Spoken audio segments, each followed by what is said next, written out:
Ini coba dicatat ya. Mengenal Allah itu dibagi 3. Mengenal wujudnya, mengenal wujudnya. Yang kedua, mengenal nurnya.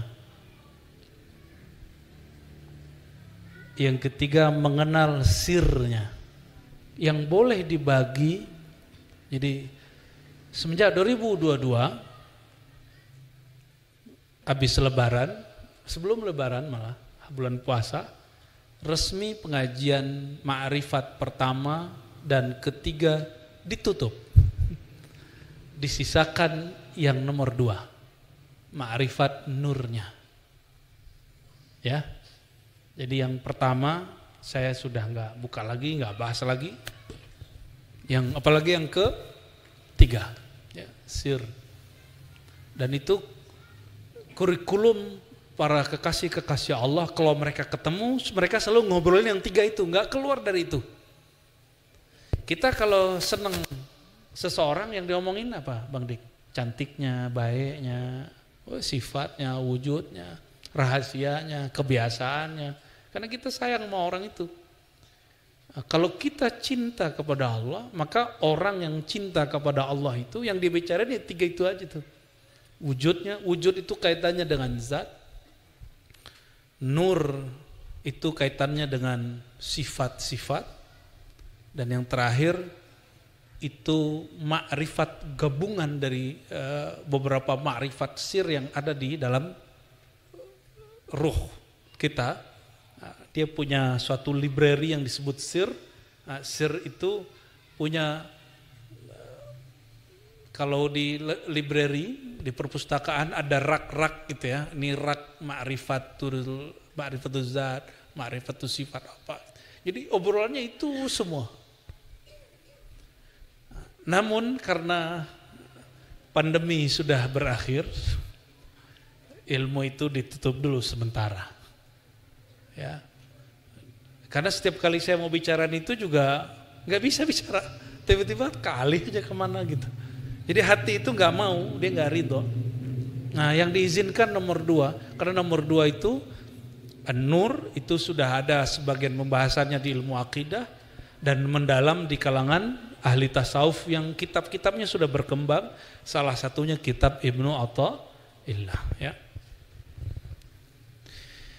Apa kata Imam Athaillah? Mimma yadulluka, di antara yang menunjukkan, dalil yang menunjukkan engkau terhadap wujud kehebatan Allah, wujudi qahrihi ta'ala.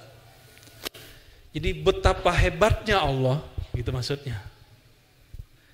Engkau terhalang menyadari wujudnya dengan sesuatu yang wujud yang menghalangi itu tidak ada di sisi Allah. Nyambung nggak? Ulangi ya, ulangi. Sebenarnya beberapa hal harus pakai whiteboard, cuma saya lagi malas saja pakai whiteboard. Allah wujud nggak? Dulu Allah sendiri apa sudah ada makhluk? Sekarang Allah masih sendiri nggak? Oke? Allah masih esa nggak sekarang? Betul nih. Antum ada kan? Kita wujud nggak? Kita wujud. Allah wujud. Apa bedanya? Dia benar-benar wujud dengan zatnya sendiri, sedangkan kita diwujudkan oleh selain diri kita. Maka dibagi 2 wujud. Nah, ini buat peta di pikirannya. Nanti lain kali bawa note ya. Bawa note. Ada wujud wajibul wujud yang dia wujud dengan zatnya sendiri. Ada yang wujud bi ghairihi, bukan dengan zatnya tapi dia diwujudkan oleh yang lain. Nah, kita wujud sendiri atau diwujudkan oleh yang lain? Langit, malaikat, arasy. Jadi nggak usah debat Allah di arasy apa bukan. Kenapa? Aras itu diwujudkan, berarti tadinya ada nggak? Terus kenapa orang debat Allah bertempat di aras atau bukan? Itu perdebatan kurang level. Kita sekarang nggak debat begitu lagi, bro. Ya, kenapa? Kita sepakat bahwa aras itu ciptaan Allah, betul? Dan Allah tidak mungkin menempel pada sesuatu yang menjadi ciptaan Dia. Allah tidak ada bersama yang Dia ciptakan. Nah, jadi aras itu ada nggak? Tapi Dia ada. Kan? Nah, maka ada wujud yang mutlak yaitu zat Allah, ada wujud yang tidak mutlak, yang wujud yang dibuat. Nah, dari sisi kemutlakan Allah, selain Allah dianggap ada atau tiada? Dari sisi Allah. Dari sisi Allah, Bang Dik ini ada nggak? Ada. Syirik. La ilaha illallah wahdahu la syarikalah. Tiada yang Tuhan yang berhak disembah kecuali Allah, yang tiada sekutu yang wujud bersamanya. Bang Dik ada nggak di sisi Allah?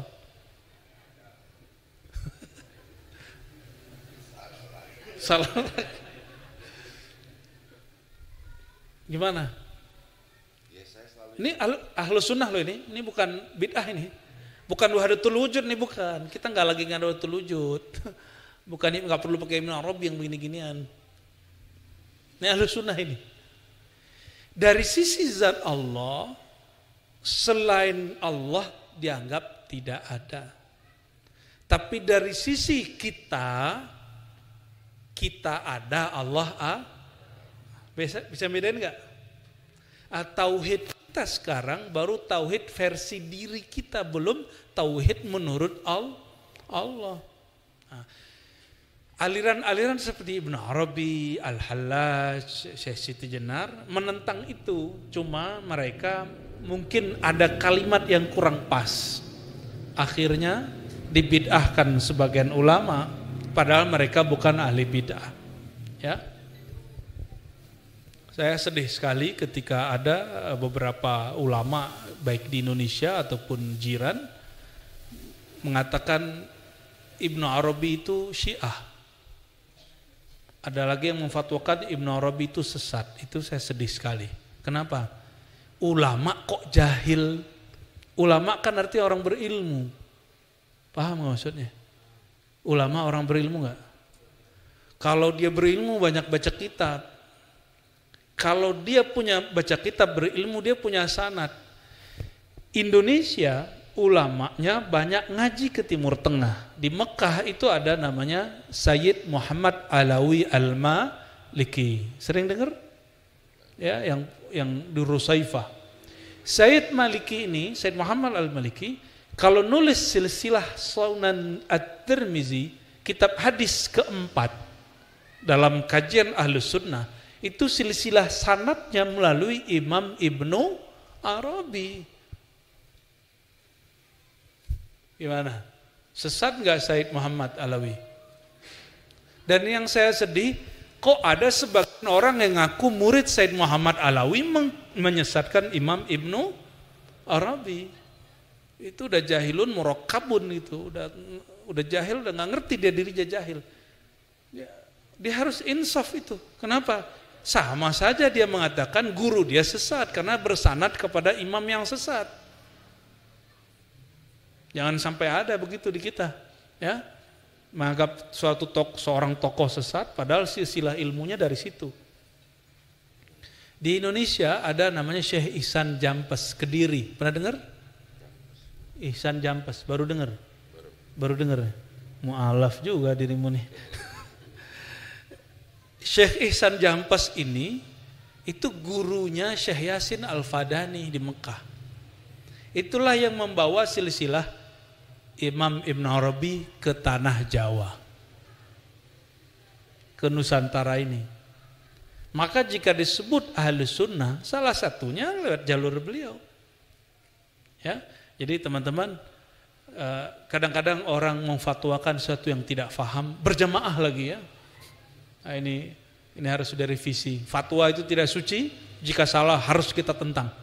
Ya, jika salah mesti kita kritisi.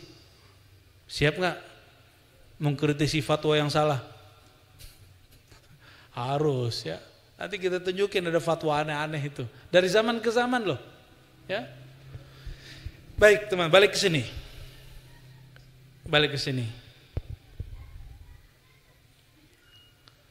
Di antara kedahsyatan Allah, kehebatan Allah, Allah menirai, menghalangi kolbumu, pemahamanmu untuk memahami wujudnya dengan apa? Dengan sesuatu yang wujud itu tidak ada bersamanya. Nyambung gak? Mulai nyambung. Mulai hancur nih otaknya nih. Bahasanya itu, pilihan bahasanya keren.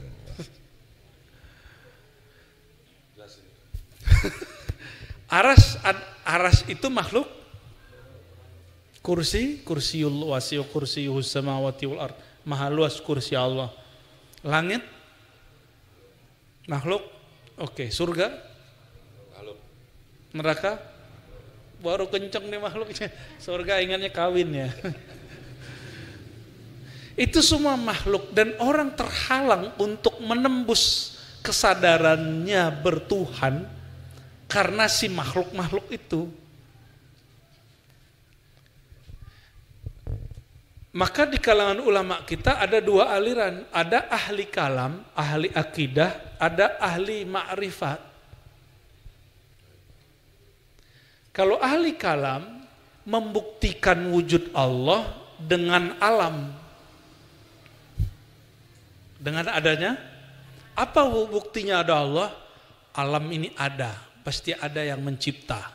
Siapa yang mencipta itu? Dialah Allah Subhanahu. Ini teori siapa? Ahli kalam, ahli akidah. Atau pakai ayat. Qul huwallahu ahad. Wa la in sa'altahum man khalaqas samawati wal ard la yaqulunna Allah. Jika engkau bertanya kepada mereka, ya, siapakah pencipta langit dan bumi? Mereka akan menjawab Allah. Ya, itu ada di Quran beberapa kali. Oke. Jadi ahli kalam, ahli tauhid, ahli akidah yang kita sebut imam ahlu sunnah, mau singa aswaja, mau harimau aswaja, apalagi jangan sampai ada monyet aswaja, ya singa mau boleh, tapi jangan ngaum mulu, yang nggak pantas dicakar jangan dicakar. Ini kadang teman sendiri dicakar, karena dia hidup hanya untuk berdebat, bukan untuk mengenal Allah yang dia perdebatkan.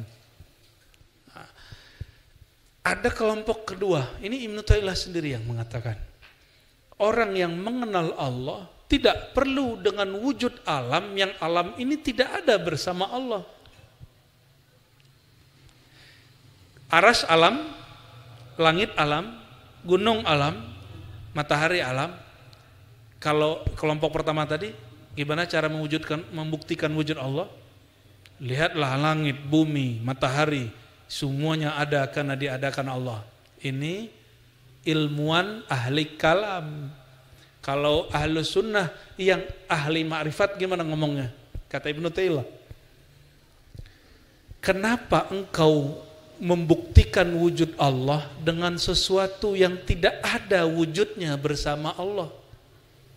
Alam ini dia tidak pernah menyekutui wujud Allah, tidak pernah membersamai wujud Allah, karena Allah dulu sendiri, sekarang tetap sendiri, sampai nanti sendiri. Dia dulu Esa, sekarang Esa, sampai nanti Esa. Maka cara mewujudkan Allah gimana? Cara membuktikan wujud Allah gimana? Buktikan wujud Allah itu dengan wujud dia sendiri, dengan sifat dia sendiri. Gimana caranya Bang Dik? Buktikan Allah itu ada dengan sifat wujud Allah itu sendiri. Gimana? Tubuh ini, Oke, ada rambut di situ. Betul? Rambut. Rambut ini tumbuh nggak? Bang Dik pernah nggak menumbuhkan rambut? Nggak pernah? Nah, ini mengenal sifat Allah ini macam-macam. Ambil satu sifat saja. Muhyi dan mumit. Allah yang maha menghidupkan dan mematikan. Bukti Allah itu ada. Bukan saya yang menciptakan diri saya sendiri. Bahwa sifat hayat dia, sifat dia menghidupkan, mematikan, nyata pada diriku. Bahwa rambut ini tidak pernah aku tumbuhkan, dialah yang menumbuhkan. Dan rambut ini tumbuh karena keberkahan daripada hembusan sifat hayatnya. Selesai. Gimana Bang Dik? Sesat nggak tuh? Jadi kita nggak perlu kemudian melihat matahari kejauhan. Ya. Rasakan efek sifat Allah itu pada diri kita sendiri. Rasakan efek perbuatan Allah itu pada diri kita sendiri. Itu level 1. Baru level 1 tuh. Ya, baru level 1 ya, baru di sifat-sifat yang standar lah dikenali orang. Kalau ahlullah mereka lebih kepada yang lanjutannya lagi ya, zauq dengan rasa. Ya. Kira-kira maka Imam Ibnu Abbad ya, apa kata beliau? Ini salah satu Imam Syazili ya. Annama siwallah, ini kesepakatan ahli ma'rifat dari kalangan ahli sunnah. Annama siwallah admun mahdun min haitsu zatih. Selain Allah itu dianggap tidak ada sama sekali dari sisi Allah. Bukan dari sisi Bang Dik. Bukan dari sisi saya. Teman-teman ini ada enggak di sisi Allah? Tapi dari sisi teman yang lain? Oke. Dari sisi wujud si hamba, maka alam ini ada. Tapi dari sisi wujud Allah, alam ini tiada. Saya mau tanya, setelah Allah menciptakan alam, Allah berdua enggak dengan alam? Ini pertanyaan jebakan. Allah dulu sendiri, benar? Lalu Allah menciptakan alam. Allah jadi berdua enggak? Tetap sendiri? Antum sahih akidahnya ya. Nanti kalau ditanya sama malaikat mungkar nakir, man rabbuka? Jawabnya kenceng itu. Ya. Allahnya kenceng itu, kaget nanti malaikat mungkar nakir. Insya Allah. Apa dalil dari kalam ini? Surah ayat 88. Kullu syai'in halikun illa wajhah. Segala sesuatu binasa kecuali wajahnya. Maka Bang Dik, kalau lagi melihat peran Allah pada si rambut, itu lagi nyaksiin wajah Allah. Maka wajah, ini yang masih boleh dijelaskan. Wajah Allah itu dilihat dari dua sisi. Tolong dihafalkan, satu wajah uluhiyah. Coba, wajah yang disebut wajah mana? Ini apa ini? Maka wajah itu sesuatu yang ditatap, itu wajah namanya. Apa yang diartikan wajah? Sesuatu yang ditatap. Sudah? Oke? Oke. Yang disebut wajah uluhiyah, wajhullah. Wajhullah disebut wajhullah, wajah uluhiyah. Ada dua, wajah uluhiyah, wajah rububiyah. Uluhiyah itu Allah menatap kepada dirinya sendiri. Di saat Allah menatap dirinya sendiri, maka keluarlah ayat ini. Segala sesuatu binasa kecuali hanya wajahnya. Ini wajah disebut wajah uluhiyah. Bukan wajah begini, bukan. Wajah di situ bisa diartikan zat. Bisa diartikan apa? Zat. Segala sesuatu binasa kecuali zatnya. Maka Allah menatap zatnya Itu istilahnya apa? Wajah uluhiyah. Ulangi. Allah menatap zatnya disebut apa? Karena Allah menatap zatnya, maka yang lain selain dia binasa. Paham? Oke. Ketika Bang Dik melihat rambut yang tumbuh, ya, tubuhnya bukan tumbuh tapi maju ya, perutnya. Ada kemajuan perut. Jadi tubuh kita bukan lagi naik tapi mengembang ya. Betul ya? Tapi kuku kalau dipotong tetap aja tumbuh terus kan? Maka di saat kita menatap, ini bukan aku yang menumbuhkan, ini Allah yang menumbuhkan. Kita sedang menatap salah satu sisi dari wajah Allah, tapi bukan wajah uluhiyah. Karena sudah ada tubuh ini, sudah ada rambut. Apa itu? Wajah, sifat dan perbuatannya, yaitu Al-Muhyi wal-Mumit, yang maha menghidupkan, yang maha mematikan. Jadi yang disaksikan tetap Allah.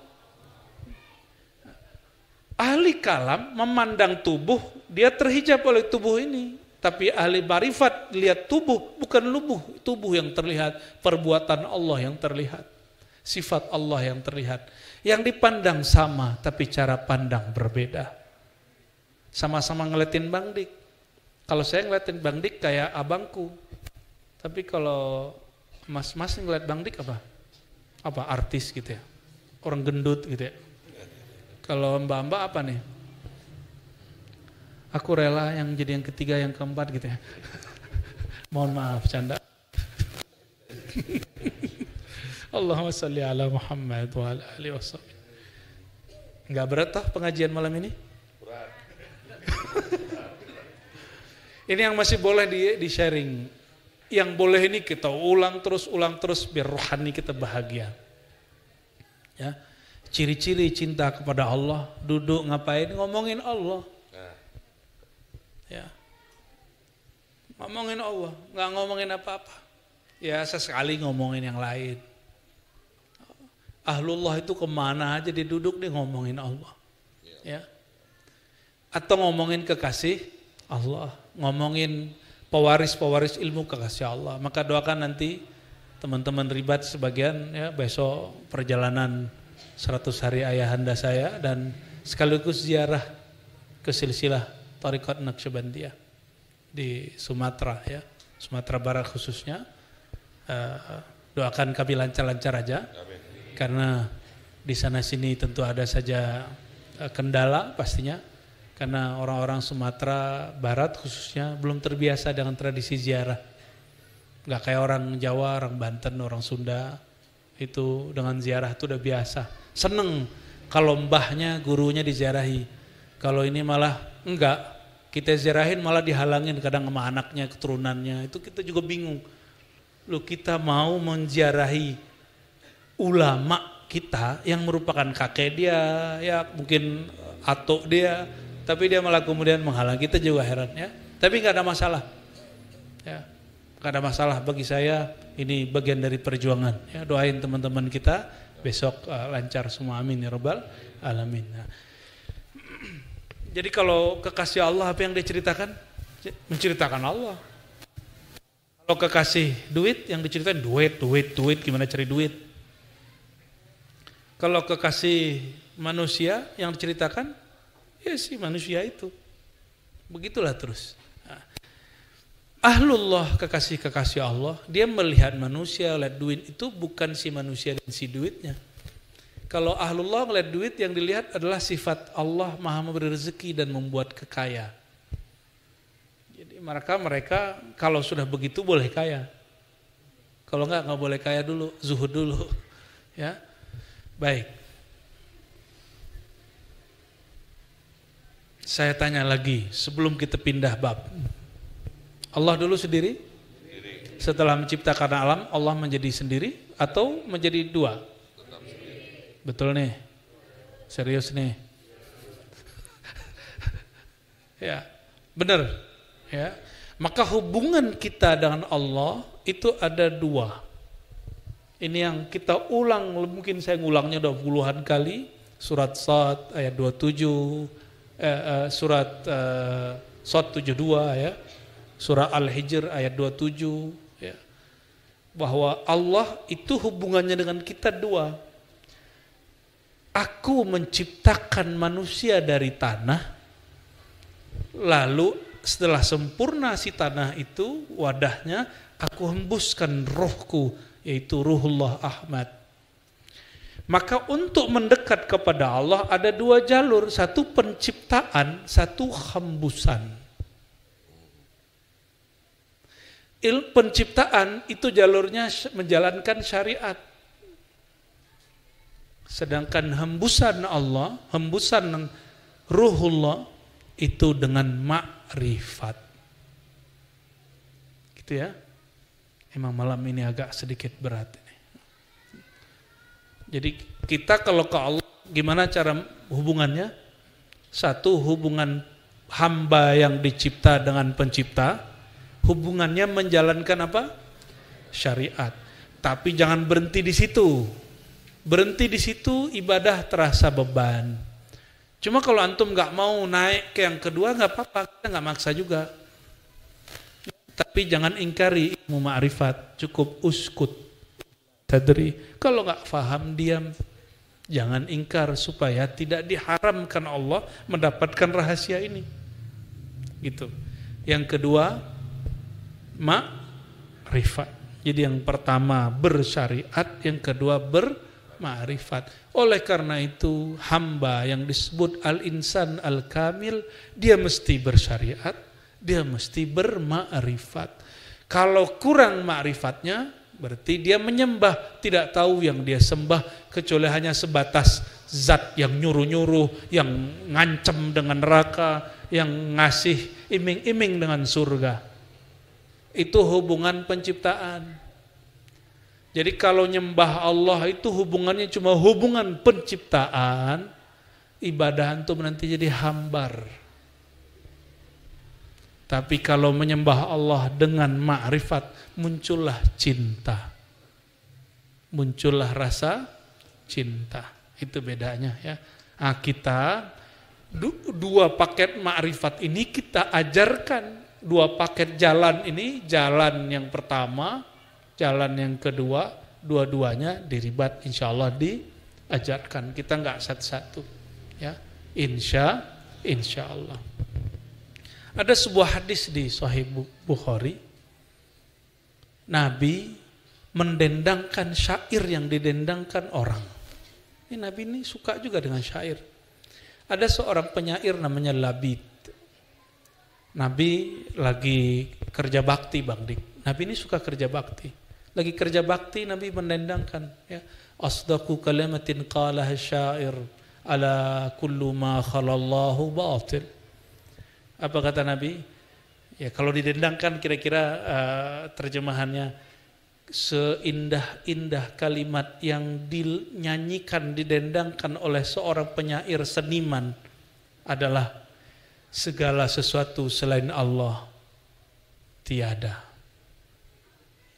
Jadi ajaran tentang bahwa Allah itu hanya sendiri dan selalu sendiri, itu ajaran langsung dari Quran dan Sunnah. Siapa yang meyakini dirinya ada bersama Allah, syirik. Yang meyakini surga neraka ada bersama Allah, dia syirik. Karena surga neraka itu makhluk, Allah itu khalik. Tapi kalau dia mengatakan surga neraka ada, diadakan oleh Allah, baru akidah dia benar. Oke. Seandainya surga neraka tidak Allah ciptakan, jangan begini Bang Dik, kalau Bang Dik ngomong seandainya surga neraka nggak ada, nanti mah kelompok saklek dibilang Bang Dik kafir. Loh, surga neraka ada, ente kok tolak? Robiah Adawiyah nggak ngomong gitu. Robiah Adawiyah mengatakan seandainya Allah tidak menciptakan surga, tidak menciptakan neraka, apakah engkau masih mau menyembahnya? Nah, kalau bab penciptaan, menyembah Allah karena diancam, menyembah Allah karena harap pahala. Boleh nggak? Boleh.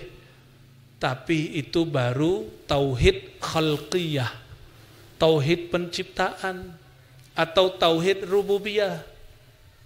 Belum sampai kepada tauhid zat, mentauhidkan zat Allah Subhanahu wa ta'ala. Seandainya Allah tidak ciptakan surga dan tidak ada namanya bidadari, Bang Dik masih mau sholat tahajud nggak? Jadi Sufyan Ats-Tsauri dia pernah tertidur dari tahajudnya. Ketika bangun udah subuh, itu bangun dia nangis karena dalam tidurnya dia bertemu sosok bidadari. Yang bidadari itu dikalamkan waktu dia masuk ke alam surgawi di mimpinya. Inilah istrimu, begitu. Langsung dia mau peluk karena bidadari kan cantik bener Bang Dik. Nggak ada apa-apanya, mohon maaf dengan ya perempuan di dunia. Ya. Lalu ketika dia mau peluk istrinya di surga, sang istri ngomong gini, maaf Mas Sauri. Maaf kenapa? Maharmu ketinggalan. Loh, maharnya apa? Biasanya engkau kirim mahar malam ini yaitu tahajud, tapi engkau tertidur. Bangun dia nangis, semenjak saat itu dia gak pernah tidur lagi malam hari sampai mati. Imam Sufyan Ats-Tsauri. Kira-kira gimana tuh nasib kita tuh? Bidadari itu kalau meludah di muka bumi, seluruh permukaan bumi harum bau kasturi. Kalau Bang Dik ngeluarin air ludah, bau jigong Bang Dik. Beda sama bidadari. Tapi bidadari itu nggak pernah sholat. Sedangkan istri Bang Dik sholat. Pilih mana Bang Dik? Istri atau bidadari? Istri di dunia atau bidadari? Pilih loh, dua-duanya, tamak ente. Bidadari gak pernah sholat dan gak pernah haid. Istri Bang Dik haid kan? Tapi dia sholat.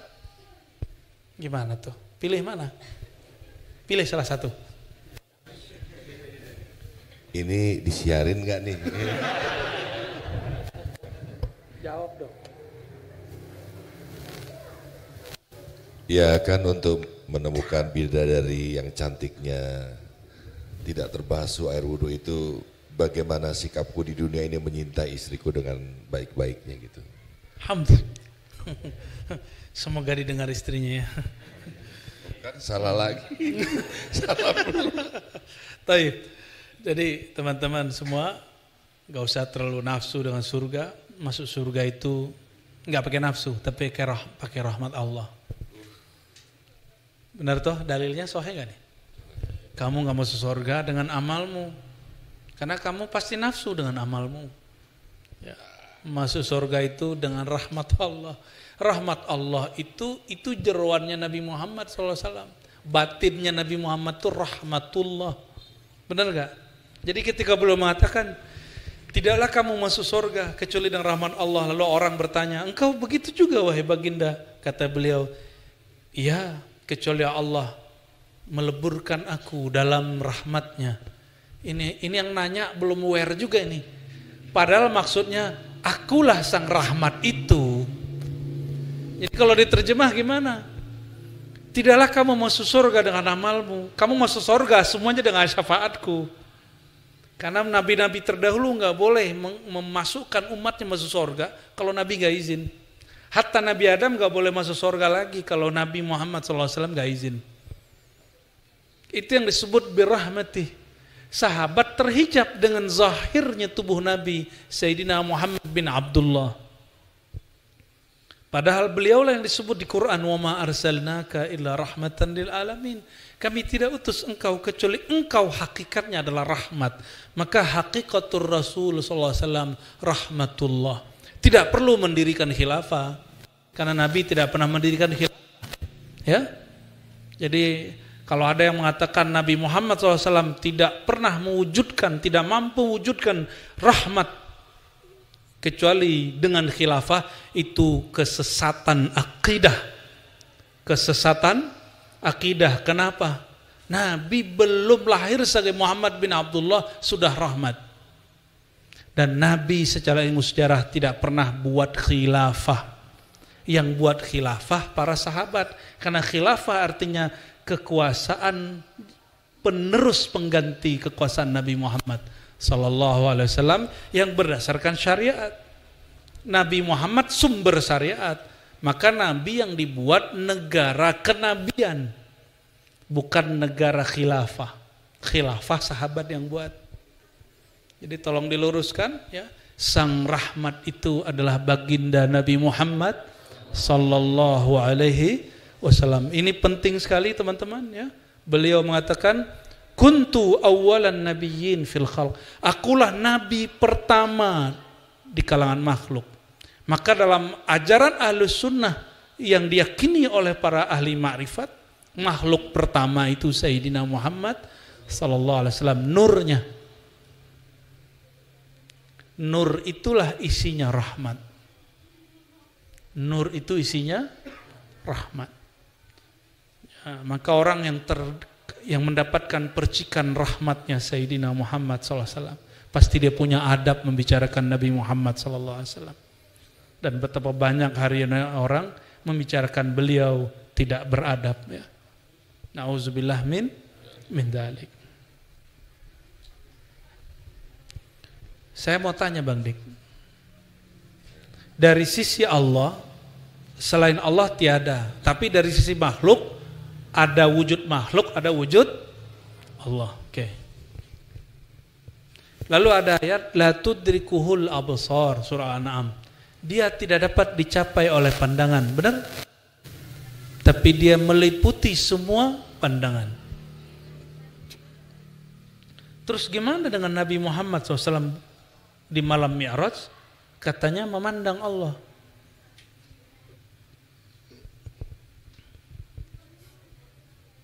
Padahal ayatnya mengatakan Allah tidak dapat dicapai oleh pandangan. Gimana? Nyambunginnya gimana? Ayo, konek ya? Nyambung. Surah Al-An'am menyebut Allah tidak dapat dicapai oleh pandangan.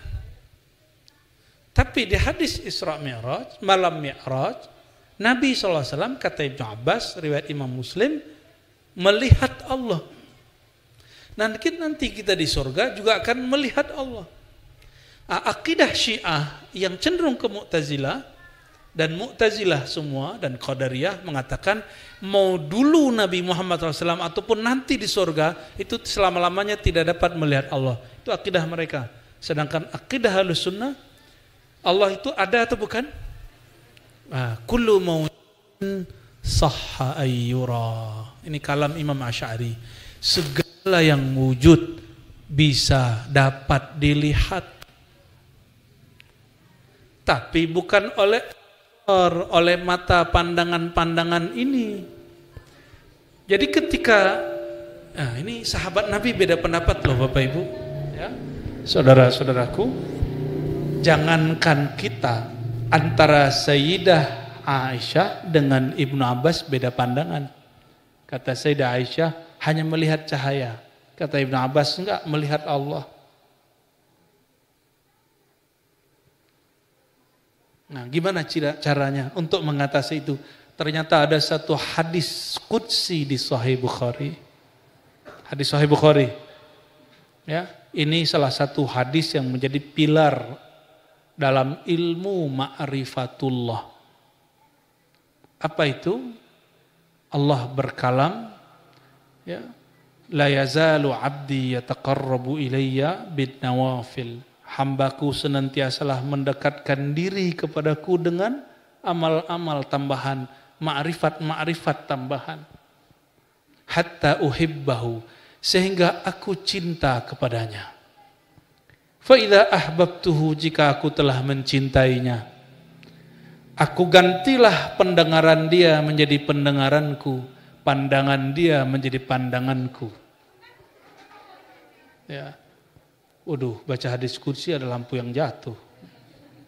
Untung bukan jatuh hati.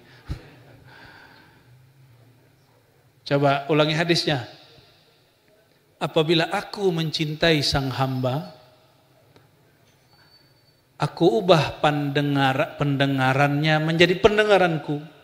Pandangan dia menjadi pandanganku. Oleh Imam Hakim Tirmizi, beliau punya sanad sendiri kepada Rasulullah, ditambahin. Fuadnya berfikir, bertafakur itu dengan fuadku.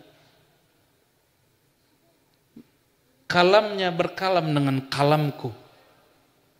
Apa maksudnya? Oh, ternyata babnya bab cinta. Allah kalau jatuh cinta kepada hamba, maka hambanya disebut Habib, Al-Habib. Yang bergerak Al-Habib secara mutlak hanya Sayyidina Muhammad SAW. Habib-Habib hari ini cuma dapat berkah darah sang Al-Habib. Maka Al-Habib hari ini secara batiniah belum tentu Habib, mohon maaf para Habib. Secara darah iya, darah Sayyid sebenarnya. Belum semua Sayyid itu disebut Habib. Habib itu makom baginda Nabi Muhammad SAW. Makom apa? Makom ditukarnya sifat kemanusiaan dia dengan sifat nur rububiyahnya Allah. Sehingga dia memandang bukan lagi dengan pandangan dia, tapi Allah lah yang memandang saat itu. Kenapa? Jika telah nyata Allah pada seseorang, dia tidak lagi memandang dengan matanya. Tapi Allah lenyapkan mata dia, Allah lenyapkan pandang dia. Yang memandang saat itu hanya Allah. Di saat itu baru kita faham. Nabi Muhammad SAW itu kekasih Allah bukan? Beliaulah al-fani fi hubbillah. Zat sosok yang fana, lenyap, lebur dalam cinta Allah. Maka beliau memandang bukan lagi dengan basar Muhammad bin Abdullah, tapi dengan Muhammad Habibullah. Kalau dengan pandangan Sayyidina Muhammad Habibullah, pandangannya adalah pandangan Allah. Pendengarannya adalah pendengaran Allah. Tapi ini disebut sisi rububiyah. Nur rububiyahnya Allah terbit pada diri Sayyidina Muhammad SAW. Di saat itulah Allah izinkan sang Habib memandang kekasihnya. Ya, selamat pusing. Ya. Nah, maka kalau nggak percaya ya mengenai pandang memandang wujud ini, silakan buka syarah Ibnu Abbad. Ini syarah kitab Ahlus Sunnah dalam tasawuf. Karena banyak hari ini yang ngaku-ngaku ingin membersihkan tasawuf dari ajaran yang sesat. Ternyata di kitab begini yang basic aja nggak baca. Ini kitab basic. Kitab yang tinggi-tinggi ada lagi di atas ini. Dan ini mengajarkan tentang ru'yat, mengajarkan tentang wujud mutlak. Ya, standar.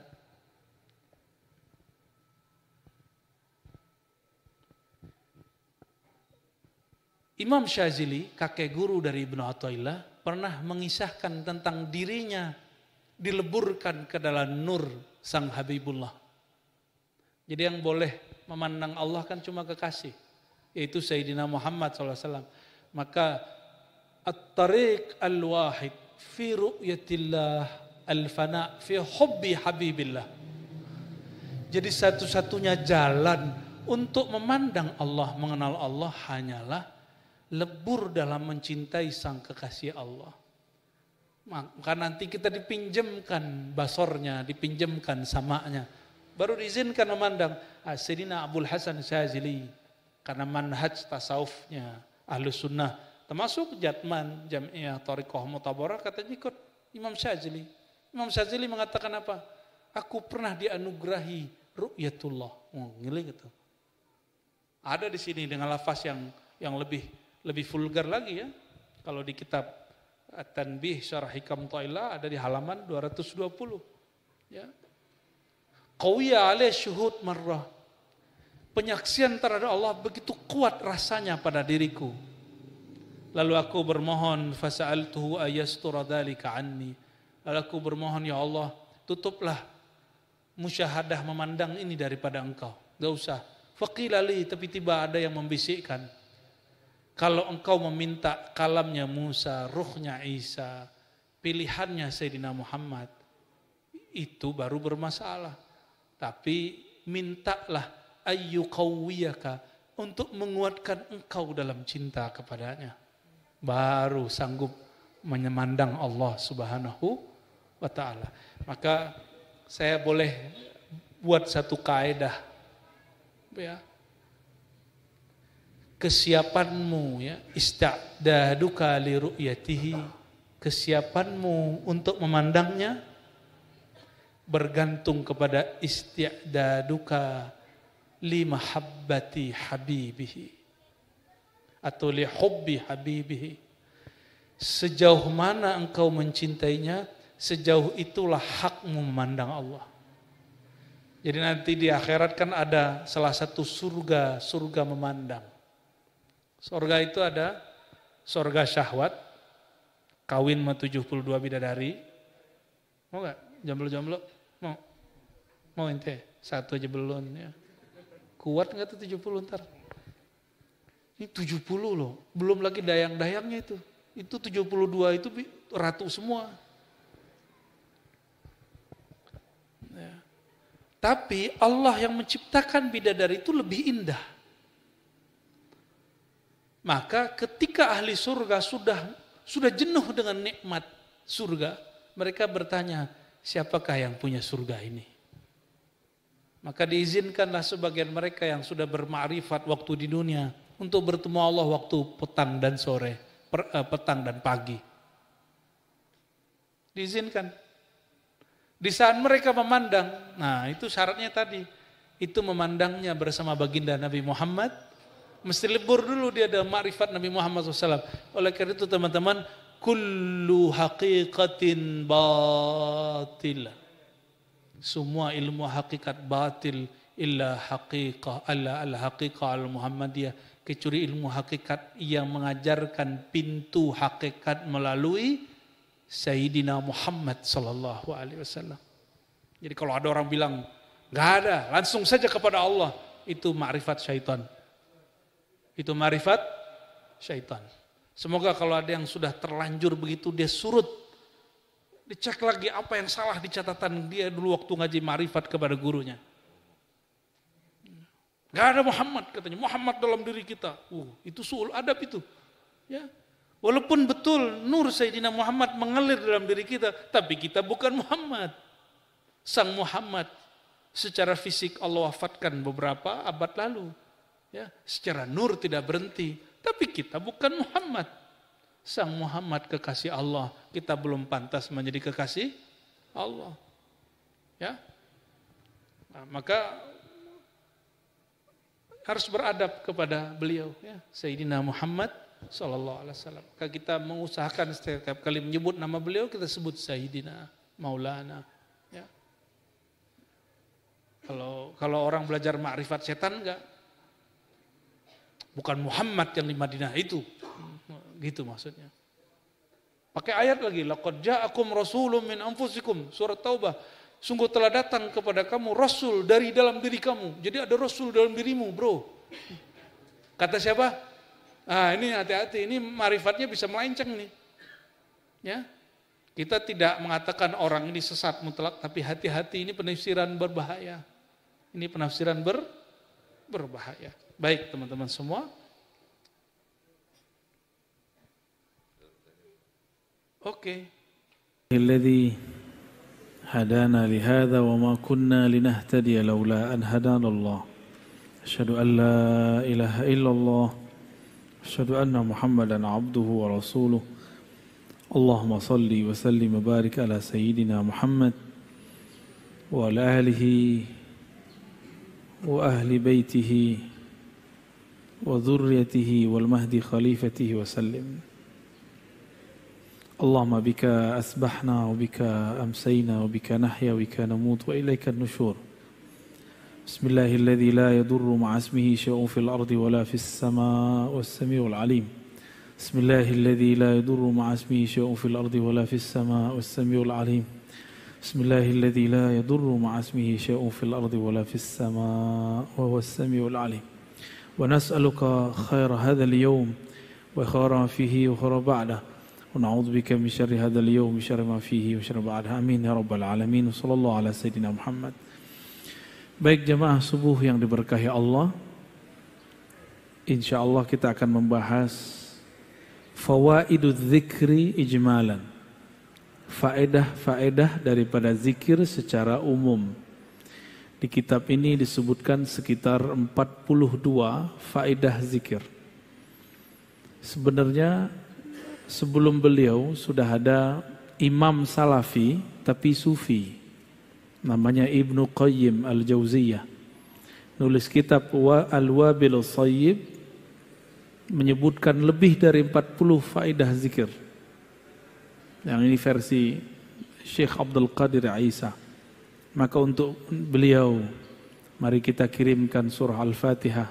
Semoga beliau diberkahi di alam sana. Ila hadratin Nabi Mustafa Muhammad sallallahu alaihi wasallam. Wa ila Sayyidina Abi Bakr wa Umar wa Uthman wa Ali wa sadatina ahlu turuq as-sufiyah wal awliya as-salihin wal ulama ilmin khasatan. Muallif hadha kitab mursyidna Syekhna Abdul Qadir Isa wa talamidhihi wa man akhadha anhu wal hadirin wal hadirat. Al-Fatihah. Na'udzubillahi bismillah. Ya Warahmatullahi wabarakatuh.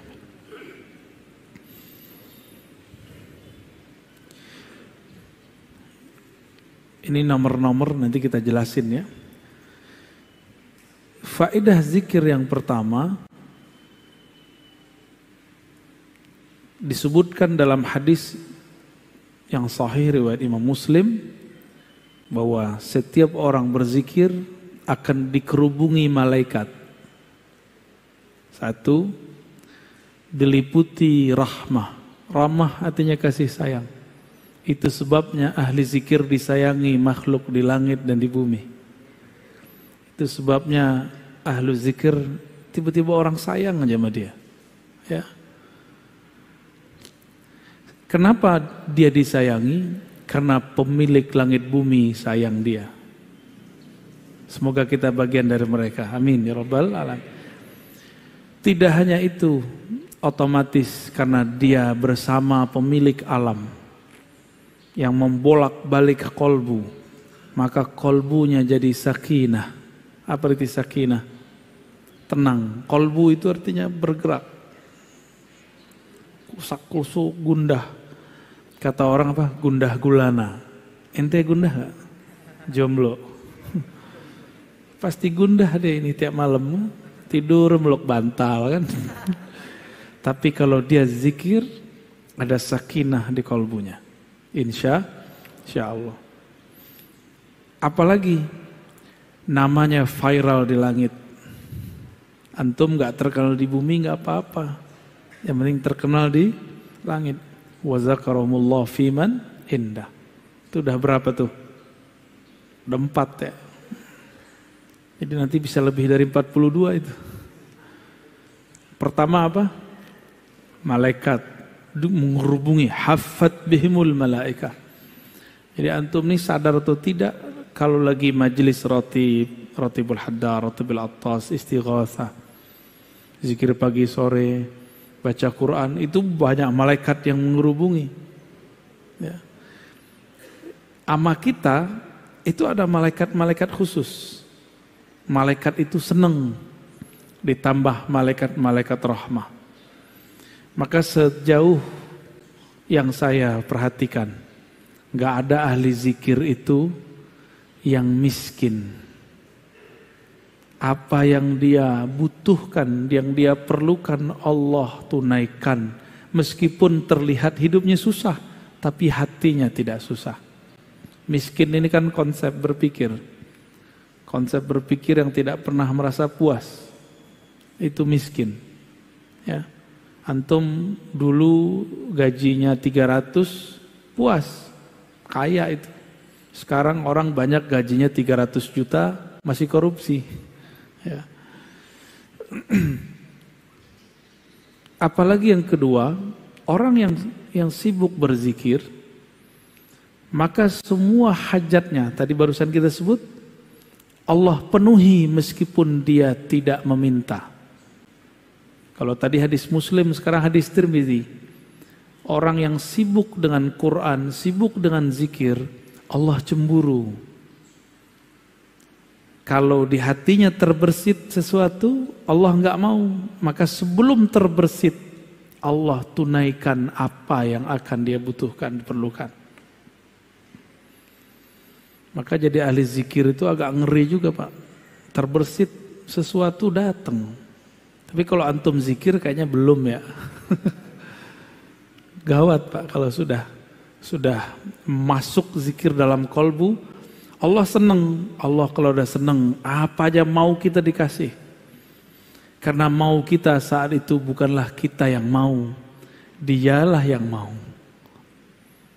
Kalau antum kan masih antum yang mau, zikir supaya dapat ini, zikir supaya dapat itu. Jadi masih ada sisi ego, keinginan nafsiyah, keinginan ego, bukan keinginan dari Allah Subhanahu wa ta'ala. Kayaknya pada pengen zikir semua nih, tapi salah niat.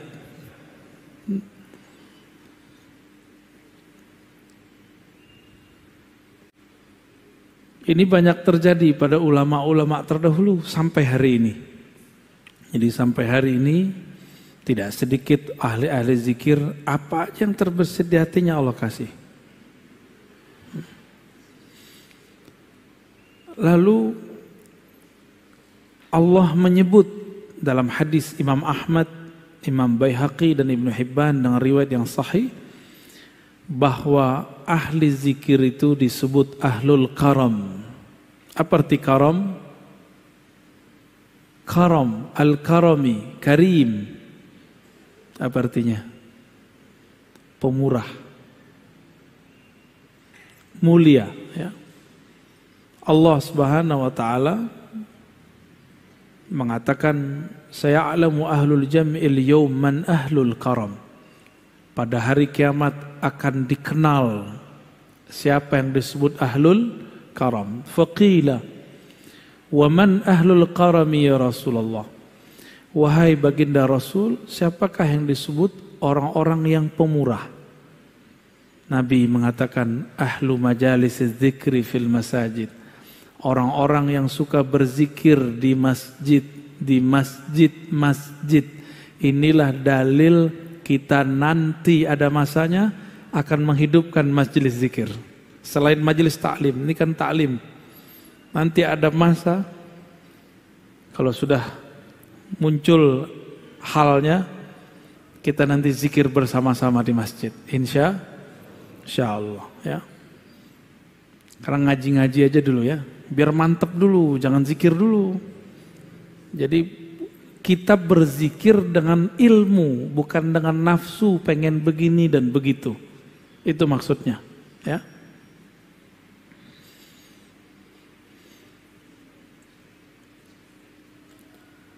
Kalau tadi yang pertama, orang yang berzikir, malaikat mengerubungi. Itu malaikat rahmat di bumi. Ada malaikat-malaikat muqarrabin di langit. Mereka berbangga-bangga. Bukan mereka ya, Allah yang membanggakan kita di hadapan mereka. Satu kali Sayyidina Nabi SAW kharaja ala halaqatin, keluar ke suatu halaqah yang ada di masjid. Nabi nggak pernah suruh buat halaqah, Nabi nggak pernah suruh buat zikir, tapi sahabat inisiatif buat halaqah, lingkaran zikir, lalu mereka berzikir dengan pimpinan seseorang.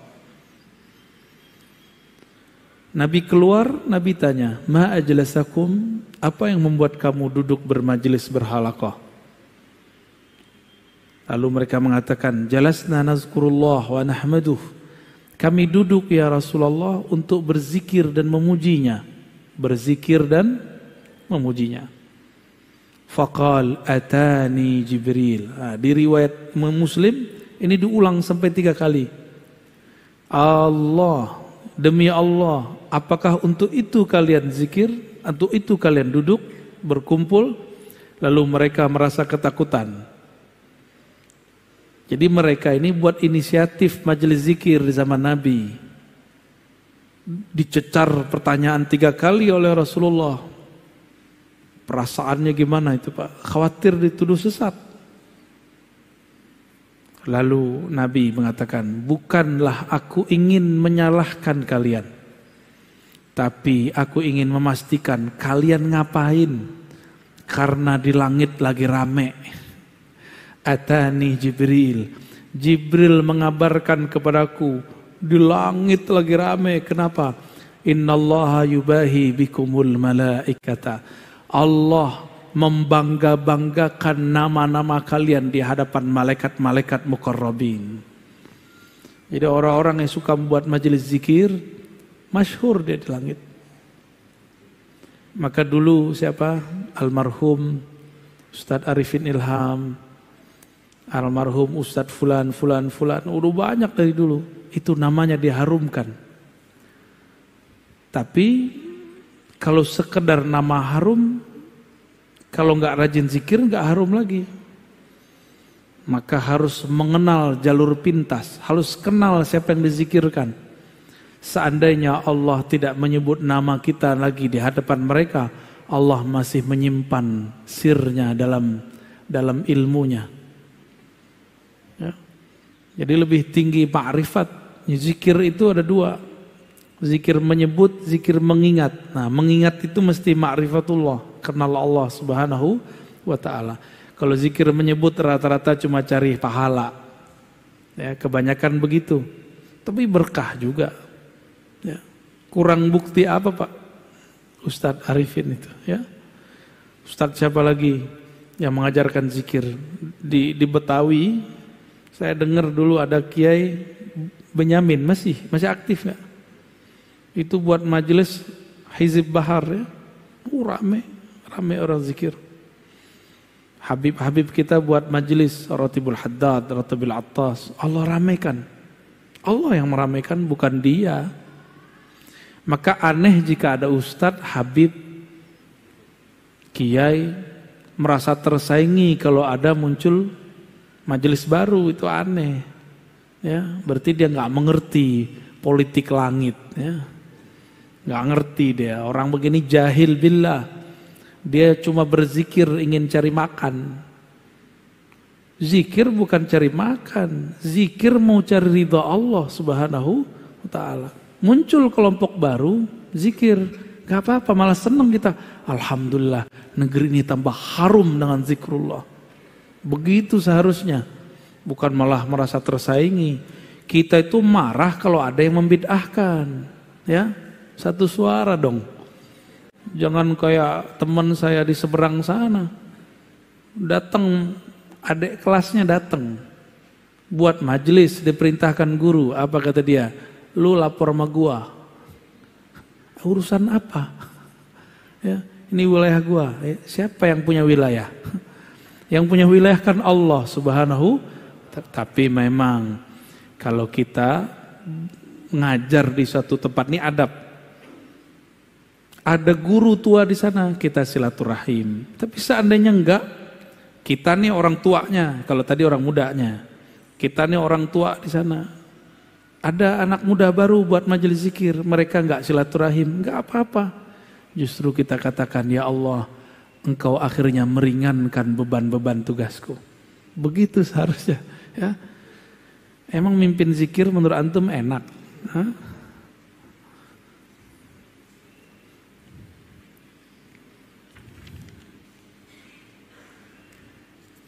Orang yang berzikir dengan berjamaah. Nah ini dalilnya berjamaah nih, hadis Imam Ahmad.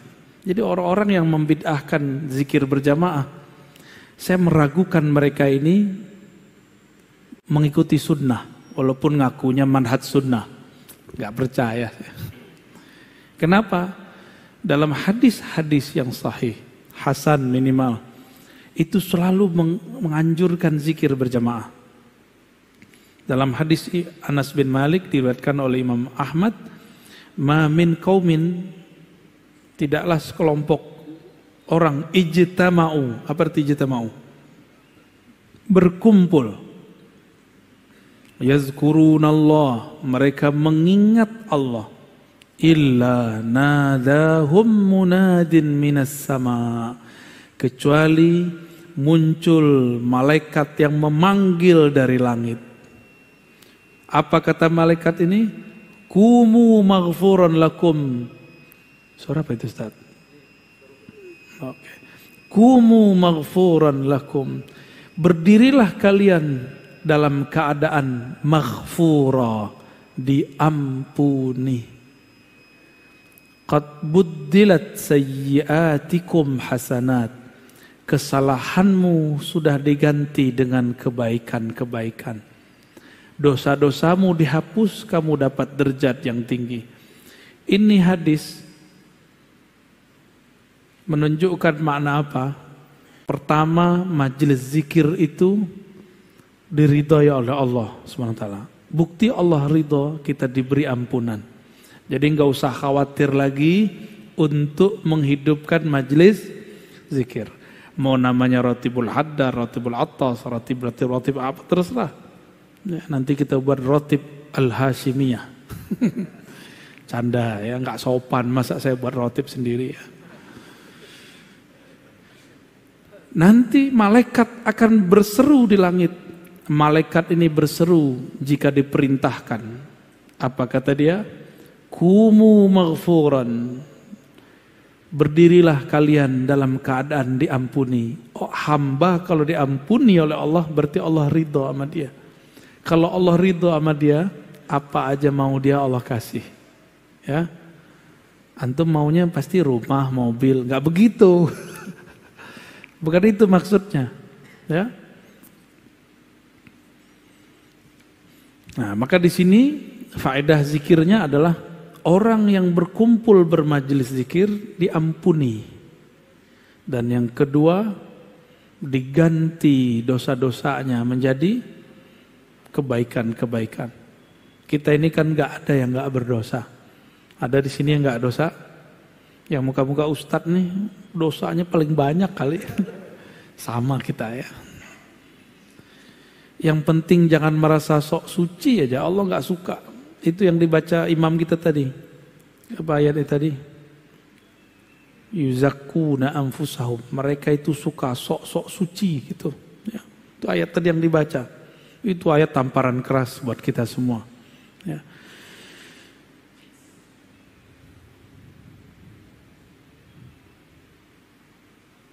Terjadi dialog antara sahabat dan Nabi. Kana Salman fi isabatin yadhkurun Allah. Satu kali Salman Al-Farisi. Salman ini orang Persia Iran. Beliau umurnya di atas 200 tahun. Masih hidup, masih seger. Kalau di riwayat Imam Zahabi 250 atau 350. Kayaknya 300 agak ribet mikirinnya ya. Mungkin 200 kali. Saya punya guru paling tua, udah meninggal 120 tahun kalau nggak salah. Masih seger. Nggak tahu tuh Buya Syar'i apa? Ya, itu berapa umurnya tuh? Ya, tua sekali tuh. Orang cuma pengen minta doa beliau aja. Orang mana tuh beliau? Comas ya. Ya semoga Allah berkahi beliau. Ketika Salman dan para sahabat berkumpul yazkurun Allah, hadis Imam Ahmad dan Hakim. Marran Nabi SAW fakaffu. Nabi mengunjungi mereka, lalu mereka tiba-tiba berhenti berzikir. Faqala ma kuntum taqulun. Kenapa kalian berhenti zikir? Kulna nazkurullah. Kami hanya nyebut-nyebut Allah, wahai Rasulullah. Qala, Nabi ini kan kasyaf. Tahu kasyaf? Ini orang Wahabi nggak percaya kalau Nabi kasyaf. Nabi memandang dengan izin Allah alam gaib. Kata beliau, inni ra'aitu rahmata tanzil. Aku melihat rahmat turun. fa ahbabtu an usyarikakum fiha, maka aku ingin mendapatkannya bersama kalian. Usyarikakum, bersama-sama mendapatkannya dengan kalian. Summa qala alhamdulillahilladzi ja'ala fi ummati man umirtu an asbir nafsi ma'ahum. Segala puji bagi Allah yang telah menjadikan di antara umatku ada kelompok yang aku diperintahkan untuk bertahan bersama mereka. Maka ini kabar gembira buat ahli zikir, orang yang suka berzikir berjamaah. Rasulullah berbangga dengan kalian. Rasulullah berterima kasih kepada Allah karena ada kelompok-kelompok itu. Maka hidupkan istighasah, ratib, hizib, hidupkan itu, majelis zikir, torikot yang mu'tabarah, yang sahih sanadnya kepada Rasulullah, hidupkan itu. Karena itulah yang membuat negeri ini diberkahi. Hindari merasa lebih baik. Torikot dengan torikot tidak boleh merasa lebih tinggi. Ya, itu cuma metodologi. Maka torikot yang sesat, yang merasa dirinya lebih hebat daripada kelompok yang lain, ya. Boleh merasa torikot kita bagus, tapi tidak boleh merasa lebih baik, dalam artian lebih sahih, lebih benar, yang lain gak benar. Nah itu bid'ah itu, ya.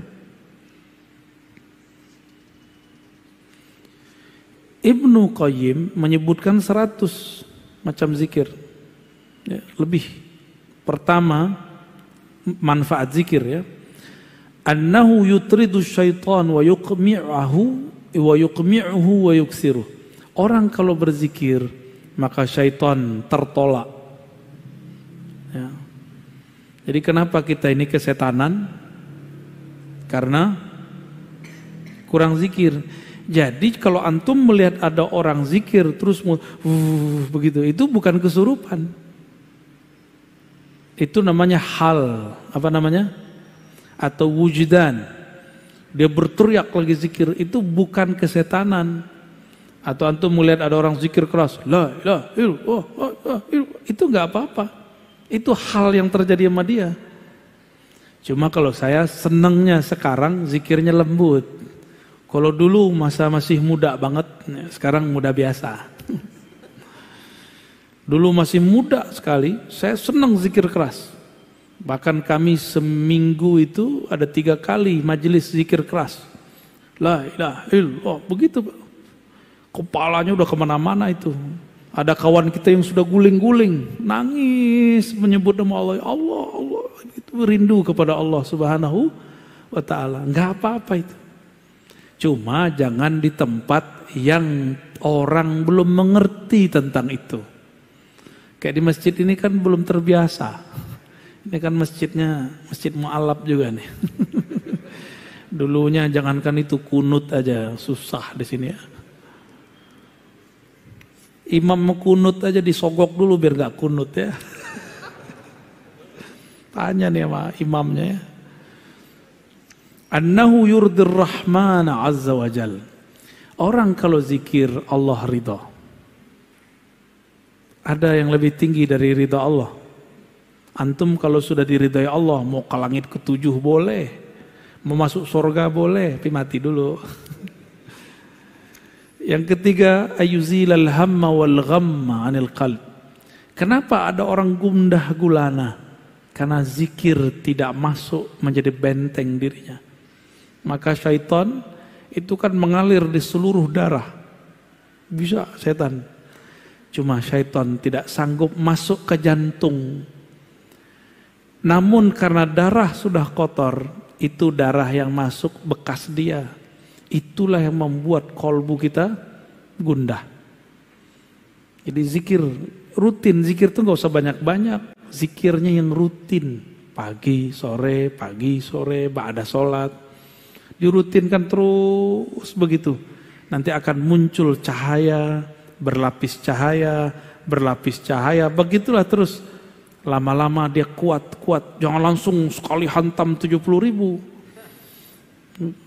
Ya boleh juga kalau sering. 70.000 itu bulanan, mingguan. Misalnya kita buat majelis khatam 70.000, sekali seminggu boleh. Jangan sekali setahun 70.000-nya. Ya. Yang keempat, annahu yujlibu lil qalbil faraha was surura wal bast. Orang yang zikir, maka di kolbunya ada kebahagiaan. Yajlib, dapat menarik energi bahagia. Ya, orang-orang yang murung ini kurang zikir, ya. Ini wajah-wajah galau ini kurang zikir ini, ya. Kebanyakan nonton YouTube. Annahu yunawwirul wajha wal qalb. Orang kalau zikir, karena kolbunya berseri-seri, wajahnya pun berbahagia. Ya. Walaupun air matanya menetes, tapi dia menetes dengan kebahagiaan. Emang bisa nangis tanda bahagia? Bisa ya? Coba ibu-ibu itu waktu dulu nikah, nangis. Kita tanya, kamu sedih Neng? Enggak, aku bahagia. Jadi ada tangisan bahagia. Annahu yuqwil qalba wal badan. Orang ahli zikir itu kuat kolbunya dan badannya. Jadi antum yang sakit-sakitan mulu, dikit-dikit capek, itu kurang zikir. Karena kalau zikir, kolbunya tenang. Orang kalau zikir, kolbunya tenang. Kalau kolbunya tenang, maka badannya akan stabil, imunnya oke. Ya. Ini kesukaan antum nih ya. Zikir itu menarik rezeki. Annahu yajlibur rizqa. Zikir itu menarik rezeki. Cuma salah paham, rezeki itu tidak hanya yang zahir, ada yang batin. Yang zahir duit, rumah, tanah, pakaian, kendaraan. Ya. Ini beda nih ya. Ada orang zikir, saking banyaknya zikir, dia kemudian berkhidmat untuk zikir. Tapi dalam khidmat untuk zikir dia terhalang oleh kendaraan. Maka Allah lihat, orang ini butuh kendaraan, Allah adakan kendaraan untuk dia. Lain dengan kita mau beli kendaraan, zikir dulu. Beda ya, modus. Ya. Itu modus, thariqat al-modusiyah. Thariqat begini udah ketinggalan, ya. Pengen ini zikir, itu thariqat jadul, bukan thariqat ma'rifatullah. Thariqat begini Allah nggak ridho. Kamu zikir bukan untukku, tapi untuk kemauanmu. Kalau yang pertama tadi lain, dia khidmat untuk zikrullah. Dia kurang kendaraan, Allah adakan kendaraannya. Basit, dia kurang pasangan, Allah nikahkan dia, ya. Ente al-jomlowi nih. Dia kurang apa? Kurang makan, Allah cukupkan makannya. Itu kalau sudah khidmat. Ya. Dompetnya kurang tebal, Allah tebalkan dompetnya. Tapi jangan dimulai dari dompet. Dompet tipis nih, zikir dulu lah. Ini beda, ya. Jadi orang ahli zikir nih nggak pantas mikirin mobil, nggak pantas. Orang ahli zikir nggak layak, nggak patut dia mikirin rumah, nggak patut. Orang ahli zikir nggak seyogyanya dia membicarakan dompet, nggak seyogyanya dia ngurus-ngurusan begitu. Allah yang urus, jamaah yang urus nanti. Allah ilhamkan kepada jamaah, jamaah ngomong. Disinilah ahli zikir diuji. Nanti antum yang khidmat zikir, ujiannya cuma dengerin aneh. Kita rajin zikir nih, buat majelis zikir. Allah ilhamkan seorang kaya, dia ngomong, Ustadz, Kiai, Buya, nanti kalau saya dapat rezeki, saya beliin rumah dan mobil. Nah, nanti begitu. Itu ujian, Allah sengaja tes case. Ditesnya orang, dia ahli zikir, atau pengen sesuatu dalam zikirnya. Kalau dia ahli zikir, dia cuek aja. Kita digombalin orang. Ya. Orang kalau susah kan ngomong begitu. Tapi kalau udah punya, eman juga nih duit.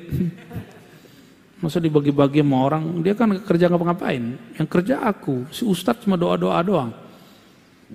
nggak usah lah, amplop aja lah 500. Ya salam. Minta kaya, ngasih amplop ustadznya segitu kan. Doanya minta dunia akhirat. Itu kejadian. Si ustadz berubahkah niatnya? Apakah dia tadinya yang berharap kepada Allah, sekarang berharap kepada makhluk Allah? Tuh, tipis-tipis. Kalau lagi zikir yang kebayang amplop, nah, orang kaya, atau ketika zikir teringat Allah yang maha memberi zikir. Kalau matahari terbit, purnama pun tidak terlihat, bintang-bintang hilang. Allah itu pencipta sang surya dan dia tidak pernah terbenam, dia selalu bercahaya. Seharusnya dia tidak tertutup oleh awan-awan tadi. Itu kan awan tuh yang datang.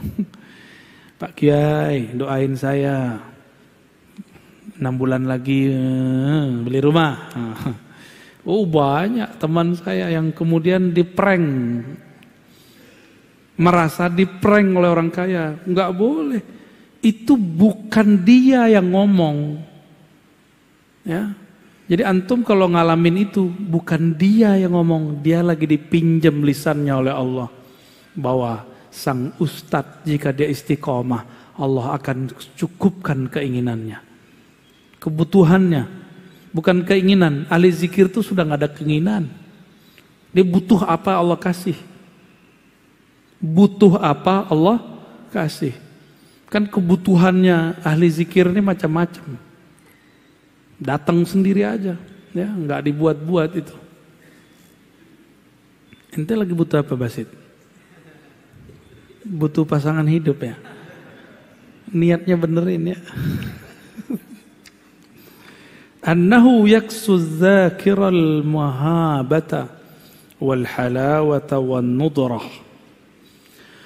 Zikir ini membuat ahlinya dipakaikan oleh Allah haibah. Maka ahli zikir nggak perlu pakai jimat. Antum yang punya jimat, bakarlah jimatnya. Ngapain lagi? Ya, pakai aja lah zikir pagi sore, istighotsah, rotib itu cukup udah. Nggak sempat sholawat. Sholawat itu adalah jimatnya badan. Jadi kalau nyimpan di buku, di kopiah kan ada tuh ditaruh di sini ya. Ada yang ditaruh di baju, ada yang bajunya dirajahin. Antum kira aneh nggak ngerti. Udahlah, simpen aja itu ya. Nggak perlu begitu-gituan. Kita ini sudah ahsan takwim. Struktur di tubuh kita ini, dalam diri ini sudah sangat canggih. Kalau sesuai dia dengan proporsinya, komponen di badannya, yaitu zikir, maka dia akan menarik tanpa perlu ada alat-alat penarik. Ya, walaupun muka kita pas-pasan nggak ada masalah. Ya, jadi tolong nih kawan-kawan bedakan zikir dengan ilmu hikmah. Ya, ilmu hikmah itu untuk yang tadi-tadi. Ilmu hikmah itu cuma jalan supaya orang nanti kecewa sama jimat, kecewa sama raja, kembali kepada Allah. Saya punya dosen dulu, dia mantan mursyid hikmah, jadi ahli buat raja. Terakhir jadi pengamal Thariqat Qadiriyah. Kata dia, bosan bergantung ke tulisan, bosan bergantung ke wirid, bosan bergantung ke angka-angka. Kita bergantung saja kepada Allah. Wusul dia langsung. Udah meninggal sekarang ya. Karena Covid tewas juga. Alhamdulillah dia meninggal dalam keadaan cinta kepada Allah dan Rasulnya. Orang yang ahli zikir dibuat manis oleh Allah. Ayaksual halawah. Dibuat menarik oleh Allah. Kalau menarik di sini nih bahasa majazi. Sesuatu yang manis ada semut nggak? Ya, bener. Ada semutnya. Semakin banyak gulanya, semakin banyak semutnya. Bukan semut, semut. Ya, semakin dia manis, semakin Allah kumpulkan sang semut-semut. Kenapa kita datang kepada guru kita yang ahli zikir, ahli ilmu? Karena kita ingin dapat manisannya. Ya, semoga kita termasuk semut-semut yang begitu. Syukur-syukur, ya antum termasuk yang manis itu ya. Tapi ada yang manisnya permanen, disedot-sedot habis. Dia harus update lagi, upgrade lagi. Tapi sayang sekali, ada yang belum manis sudah kemudian merasa manis. Bahkan sekarang ingin menyaingi guru-gurunya. Muncullah kemudian mursyid-mursyid palsu. Ya di thariqat banyak Pak. Di zaman Abah Anom dulu ada 9 mursyid palsu. Beliau, Abah Anom masih hidup, ada 9 Pak mursyid palsu. Mantan muridnya ngaku jadi mursyid. Bahkan meremehkan Abah Anom, banyak. Jadi nanti jangan heran kalau ada orang yang ngaji sama saya nanti saya nggak tahu sekarang ya, nanti jelek-jelekin saya. Rozi mah belum nyampe, ya nggak apa-apa. Rozi sesat, nggak apa-apa, terserah ente. Kita tidak diminta untuk dikenang amal kita. Ya, guru sih sedih muridnya khianat, cuma itu kan takdir Allah. Kita pulangkan, kembalikan semua kepada Allah. Kita cuma berdoa semoga kita tidak jadi murid yang khianat. Ya. Ada yang nggak diangkat jadi mursyid, setelah wafat ngaku jadi mursyid. Itu pengkhianat juga itu. Nah ini banyak sekarang begitu. Saya nggak mau ini terjadi pada kita. Maka walaupun saya kolektor ijazah tarekat kemursidan, tapi tidak satupun yang saya kembangkan di luar-luar. Paling di majelis tertutup saya bilang. Karena nggak mau terjadi pergesekan thariqah. Karena psikologis orang berthariqat ini merasa bangga dengan thariqahnya. Dulu waktu saya bertarikat sama Nia, saya menganggap, ini thariqat paling cepat.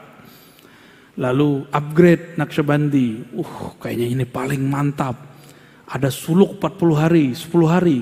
Di thariqat sebelah nggak ada. Pindah thariqat lagi, bukan pindah. Upgrade thariqat lagi. Wah ini kayaknya lebih gampang nih, nggak perlu pakai suluk-suluk nih. Ngaji lagi, begitulah terus. Ternyata kolbu ini nggak pernah puas sampai dia bertemu Allah Subhanahu wa Ta'ala. Jadi saya pengalaman Pak, berthariqat macam-macam dan setiap masuk thariqat tertentu merasa ini yang cukup, ini yang cukup. Maka setelah sekarang Allah dewasakan dikit-dikitnya, saya menghindari itu. Ya. Maka yang antum kan ada yang Naqsyabandi, ada Ba'alawi, ada yang Qadiriyah, ada yang Syaziliyah, ada yang nggak jelas, ada Idrisiyah, saya lihat. Ada thariqat baru juga nih, thariqat Al-Barawiyah. Paling lucu, di sebuah pertemuan thariqat banyak orang-orang thariqat, sholat maghrib datang,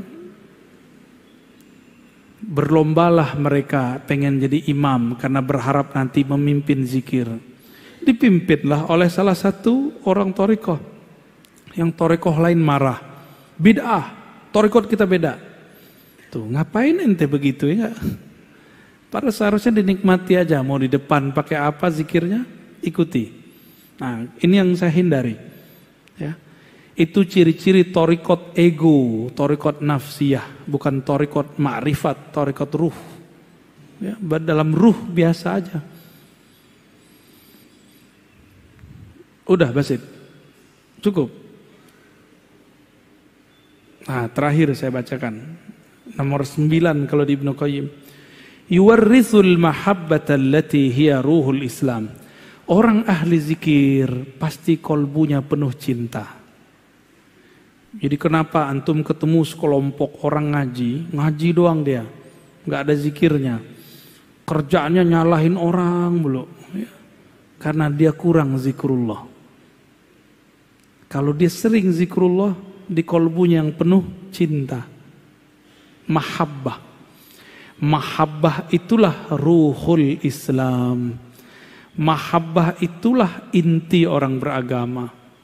Mahabbah itulah yang kemudian Allah menciptakan segala sesuatu karenanya. Dengan mahabbah itulah Allah sampaikan seorang hamba ke hadiratnya. Dengan mahabbah itulah Salahuddin Al-Ayyubi menaklukkan perang salib. Muhammad Al-Fatih dibimbing gurunya Al-Mursyid Al-Kabir Ibn Syamsuddin memenangkan perang, menaklukkan Konstantinia. Tapi spirit ini sekarang dihilangkan. Banyak orang jualan khilafah, tapi dia meninggalkan tasawuf dan zikrullah. Ya, saya kembalikan kepada Ustadz jomblo kita ya.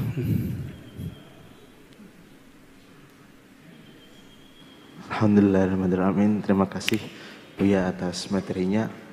Sedikit Buya ingin bertanya, bicara tentang zikir, ada zikir fida atau zikir tebusan. Itu Buya sedikit tahu, tolong penjelasannya Buya. Zikir fida, kalau di Thariqat Naqsyabandiyah, begitu juga Qadiriyah atau TKN atau Khalidiyah, disebut dengan zikir khatam tahlil atau ataqah, zikir pembebasan. Dalilnya banyak ya. Man qala la ilaha illallah dakhalal, man kana akhiru kalami la ilaha illallah dakhalal jannah. Siapa yang akhir kalamnya la ilaha illallah masuk surga. Lalu supaya dapat hak la ilaha illallah, Imam Ad-Dusuqi, Imam As-Sanusi menjelaskan dalam kitab mereka, kitab akidah Sunusiyah, Dusuqiyah, disebutkan faidah zikir 70.000. Disebut zikir itqun minan nar, membebaskan hamba dari api neraka. Ya. Itu disebut zikir fida. Nah, namun Imam Ibn Arabi punya zikir fida yang lain dengan sholawat. Imam Syafi'i zikir fidanya 4.000 kali khatam Quran. Kalau saya enggak banyak-banyak, Pak. Zikir fida itu zikir ma'rifatullah. Kenali yang engkau sebut, maka engkau diselamatkannya. Selesai. Masalahnya kenalnya gimana? Ya. Cukup. Para jamaah ada yang ingin bertanya?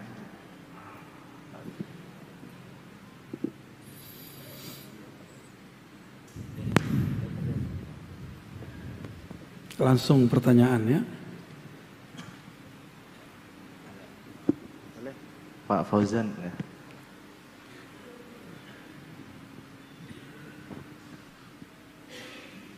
Assalamualaikum warahmatullahi wabarakatuh. Assalamualaikum. Alhamdulillah. Buya, saya ingin sedikit bertanya tentang zikirnya para anbiya, seperti zikirnya Nabi Adam alaihissalam, Rabbana zalamna anfusana wa illam taghfir lana wa tarhamna lanakunanna minal khasirin. Ya. Kemudian zikirnya Nabi Yunus alaihissalam, la ilaha illa anta subhanaka inni kuntu minadh dhalimin. Ya. Ini zikir yang harus diawali dengan bimbingan guru atau cukup dengan mahabbah kepada para anbiya Allah. Baik, sekian. baik. Dulu ada Syekh Abdul Somad Al-Falimbani Al-Makki Al-Madani. Beliau lama di Mekah, lama di Madinah.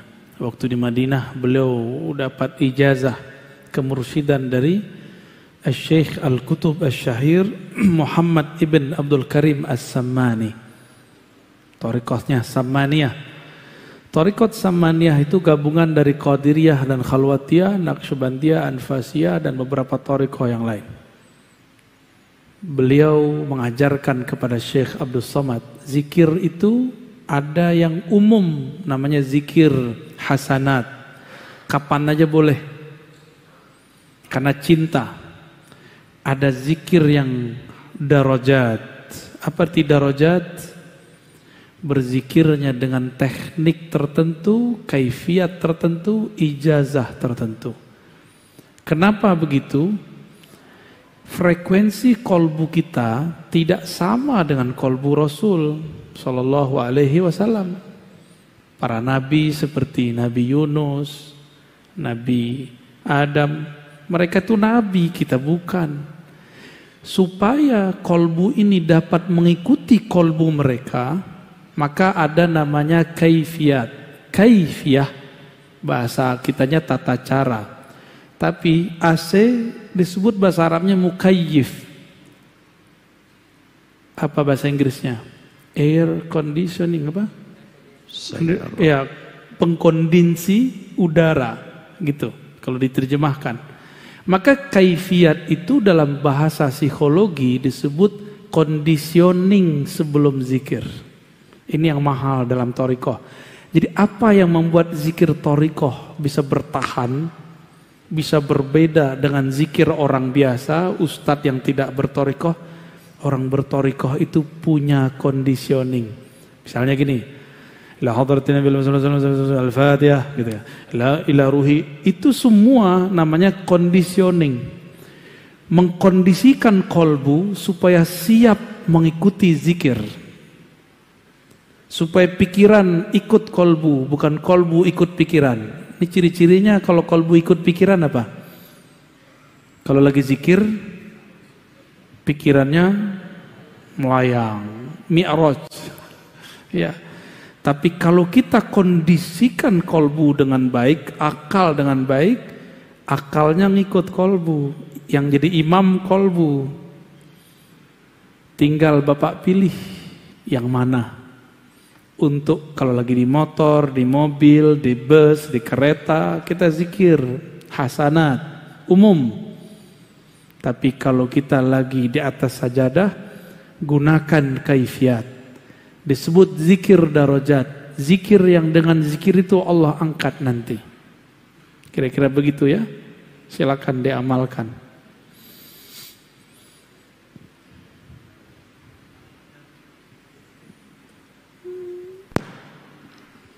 Assalamualaikum warahmatullahi wabarakatuh, Buya. Saya dari Jati Asih, Kota Bekasi, Buya. Masya Allah. Pengurus MWCNU Jati Asih. Udah yang kemarin, ketemu Buya. kita, ya. Buya.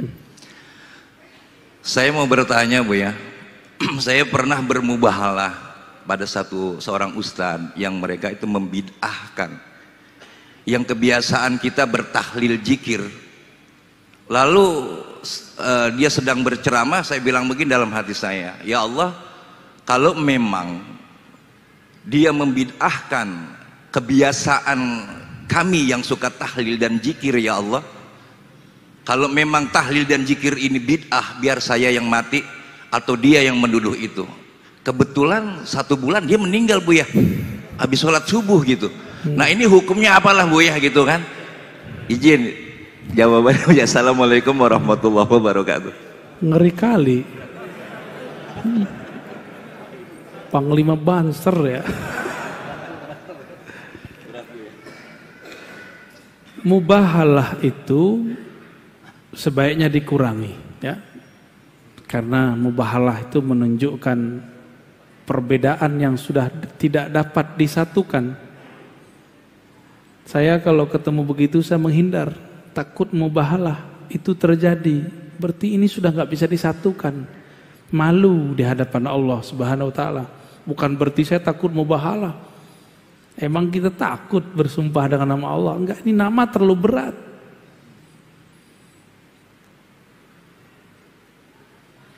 Kalau kita mubahalah, yang dianjurkan itu dengan ahli kitab. Dengan siapa? Dan lafaz mubahalah itu ganas sekali. Nabtahil, kami bersumpah. Kalau bahasa orang kita sumpah pocong, sumpah sial, sumpah kutukan. Yang sumpah ini akan membuat hancur binasa dirinya dan keluarganya, sekian keturunan. Itu kan bahaya. Itu bahaya. Nabi diperintahkan begitu karena ahlu kitabnya resek, gak bisa lagi diapa-apain. Ini masih sesama muslim. Jadi saran saya ke depan jangan diulang ya. Terus hukumnya gimana? Itu kan kertek namanya di hati. Itu kan bukan kita juga yang buat. Nah ini ujian juga. Merasa sakti nggak? Ya. Yang mematikan seseorang kita atau Allah? Ini contoh nih. Dalam hikam, sawabikul himami la tukhriku aswarul aqdari. Himmah yang kuat, batin yang dahsyat. Itu maksudnya. Tidak akan bisa merobek, menghancurkan dinding-dinding takdir, nggak akan bisa. Maka dia mati bukan karena kita yang ngomong, tapi Allah pinjem kalam kita, matilah dia karena itu. Kan ngeri juga tuh, ya si abang kita dipinjam Allah lidahnya untuk matiin orang. Contoh gini, saya ambil pisau, kita tusuk seseorang, kalau Allah bilang nggak mati. Apakah saya yang kemudian nusuk orang lalu bikin dia mati? Enggak. Ini cuma asbab aja. Ini cuma asbab. Contoh lain nih, antum ngelihat ada orang pinter, bukan pinter dukun ya, orang cerdas. Ini bakal jadi orang hebat nih, terkenal ini. Terkenallah dia beberapa tahun setelah kita ngomong.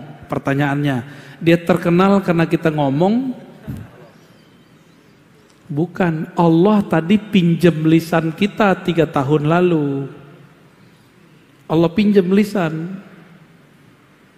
Setelah dipinjam, Allah ngomong lewat lisan, nanti orang ini akan terkenal gitu. Benar terkenal dia. Bakal mati dia, tapi bukan karena kita yang ngomong, tapi kita lagi dipinjam. Itu namanya khatir. Bahasa Arabnya apa? Khatir Rabbani. Khatir, kalau dia berkalam, kalamnya sama dengan kun. Kalau sudah kun, apa aja terjadi. Ya. Tapi kun ada 2, ada kun ahli zikir, ada dukun.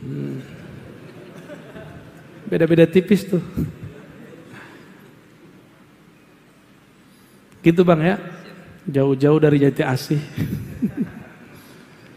Ya. Satu lagi. Baik. Yang mana tuh? Yang sono belum tuh? Yang sini belum. Boleh. Yang kecamatan. Boleh dioper. Next, nanyanya pakai kertas aja, ya. Ente bagi kertasnya.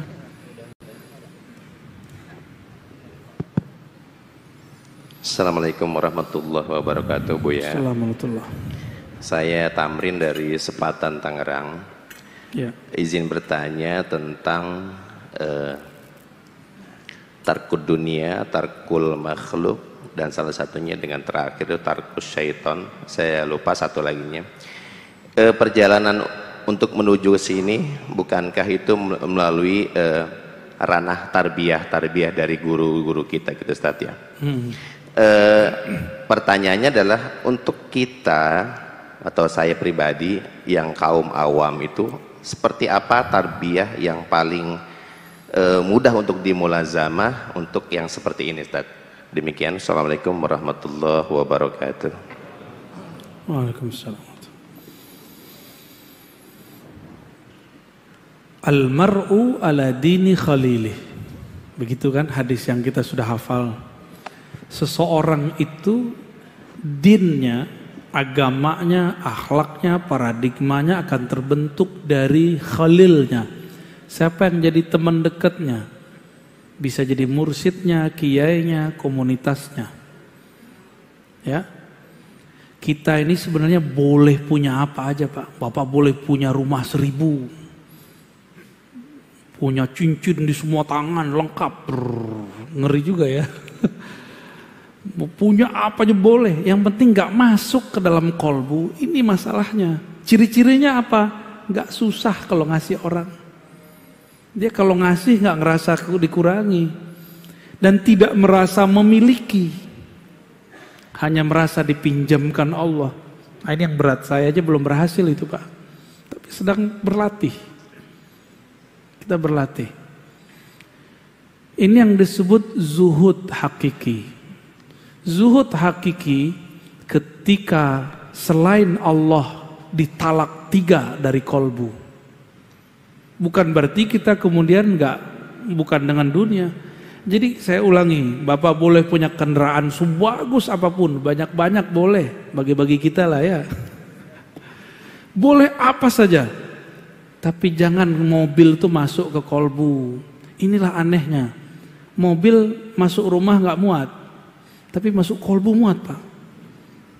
Aneh ya? Cirinya apa? Antum sholat kepikiran mobil nggak? Tuh muat ya. Rumah apalagi kepikiran pasangan, anak, kerjaan, itu semua yang membuat Allah tidak ridho. Allah itu pecemburu. Coba istrinya kalau cemburu marah-marah mulu kan? Istri kita lihat di kolbu kita ada selain nama dia. Kecuali istrinya sudah faham bahwa suaminya boleh menikah 4. Ya, kadang-kadang kan nggak mau faham. Tapi sefaham-fahamnya pasti dia cemburu. Pasti cemburu. Aisyah aja yang sehebat itu cemburu. Ya. Ummu Salamah aja cemburu sama Aisyah. Kan mereka ini 2 grup istri Nabi. Ada partai Aisyah, ada partai Ummu Salamah. Ada yang di luar itu namanya Zainab binti Jahash. Gak mau udah ikut. Urusan kalian. Saya ini dinikahkan Allah, akadnya langsung dari langit. Saksinya Allah dan Rasulnya. Kata Zainab binti Jahash, nggak mau ribut-ribut sama Aisyah dan Ummu Salamah. Karena bagi dia cukuplah Allah yang mengakatkanku, udah cukup itu bagiku. Berarti cintanya aku, cintanya Rasul dari Allah. Sedangkan Sayyidah Hafsah, Sayyidah Aisyah dan Ummu Salamah, mereka masih merasa harus namaku yang dominan di kalbu Nabi, kira-kira begitu. Maka Nabi kemudian bermunajat, ya Allah, untuk membagi badan aku sanggup, untuk membagi harta aku sanggup, haza fima amlik, tapi untuk membagi hati aku tidak sanggup, engkaulah yang maha sanggup. Jadi adil di dalam itu bukan adil secara kolbu, nggak mungkin, adil secara fisik dan materi. Nah, kembali ke yang tadi, itu urusan rumah tangga nggak boleh masuk ke kolbu. Nggak boleh masuk. Itu sebabnya ketika Sayyidina Umar melihat anaknya Abdullah bin Umar nikah dengan perempuan, itu lupa ngaji dia, nggak masuk majelis lagi. Umar bilang cerain. Umar kan begitu Pak. Umar itu mursyid Rasulullah, lalu Abu Bakar Umar, mursyid ketiga di zaman itu, asistennya Rasul. Kata Abdullah bin Umar, aku masih cinta Pak. Cerain. Aku masih cinta Pak. Cerain, kalau enggak saya bawa ke Rasul. Disidang di depan Rasul. Akhirnya kata Nabi, Abdullah, sudahlah, ikutin ayahmu. Karena ayahnya dapat izin berbicara dengan Allah, bahwa anaknya ini kalau lama-lama sama istrinya tidak akan menjadi baitul ilmi, rumah ilmu. Sekarang kita kalau baca hadis pasti diriwayatkan dari Abdullah bin Umar. Ya, itu rahasianya. Jadi Umar ini tajam. Benarlah kata orang Arab, al ilmu maqtu'un baina fakhizail mar'ah. Yang ngerti bahasa Arab jangan diterjemah ya. Ilmu kadang terhalang kalau orang belum bisa memilah-milih ketika dia menikah. Ya. Ketika belum bisa memilah-milih. Jadi kalau udah mateng baru, ya. Kalau ente udah kematangan, Basit. Cukup ya? Buya, satu lagi terakhir Buya, terakhir. Ada pesan dari Bapak Andi dari Pasar Kemis. Apakah jika ingin masuk thariqah itu dengan cara keinginan sendiri boleh Buya? Atau dengan sholat hajat terlebih dahulu? Dan bolehkah keluar masuk thariqah dengan thariqah yang sama atau beda? Mohon penjelasannya Buya. Biasakan mau memutuskan belajar apa aja, sholat, istikharah dan hajat. Karena ciri-ciri orang-orang yang sukses, min sa'adatil mar'i, ya, ciri-ciri orang yang sukses dalam hadis Tirmizi dan Ahmad, dia banyak istikharah. Istikharah itu meminta Allah yang milih, bukan kita yang milih. Ya. Apalagi berthariqat. Kawin aja, nikah aja kita beristikharah. Jadi istikharah bukan hanya mau nikah. Untuk teman hidup, teman tidur, teman makan, teman jalan. Untuk teman menuju Allah mesti istikharah. Ya. Terus boleh nggak keluar masuk thariqat? Ya silakan. Emang thariqat artinya apa? Jalan. Jalan itu untuk ditempuh, bukan untuk dipeluk-peluk. Oh, saya tinggal di jalan aja deh gitu. Maka thariqat Naqsyabandi, Qadiri, Idrisi, jangan itu diberhalakan. Jangan tinggal di tengah jalan, nanti dilindes orang. Orang udah nyampe usul kepada Allah, dia masih bangga, saya Naqsyabandi, saya Qadiri, saya Idrisi, saya Syazili. Mau sampai kapan ente ngomong begitu? Di zaman Rasul kan gak ada Qadiriyah, Naqsyabandiyah, Idrisiyah, Tijaniyah, gak ada. Yang ada cuma Al-Muhammadi, Nabiyuna Muhammad sallallahu alaihi wasallam. Maka thariqah kita gak boleh menghalangi kita kepada Allah. Thariqah itu seharusnya membuka jalan kepada Allah. Jadi kalau kita bilang, saya pakai jalan ini, kamu boleh pakai jalan yang lain. Keluar masuk gak apa-apa. Tapi keluar masuklah dengan istikharah dan musyawarah. Jangan pakai nafsu. Ya. Dan gak ada jaminannya ustadz terkenal itu lebih usul dari ustadz gak terkenal. Banyak kok mursyid-mursyid mastur tidak terkenal, tapi orang kalau dididik oleh beliau bisa sampai ke hadirat Allah Subhanahu wa taala. Cukup ya? Barangkali itu semua Bapak Ibu, sahabat-sahabat, ikhwan akhwat fillah, semoga kajian kitab ini diberkahi Allah Subhanahu wa taala ya. Mohon maaf dari saya, seperti biasa tidak usah salam-salaman. Semoga Allah membuktikan cinta kita semua. Assalamualaikum warahmatullahi wabarakatuh.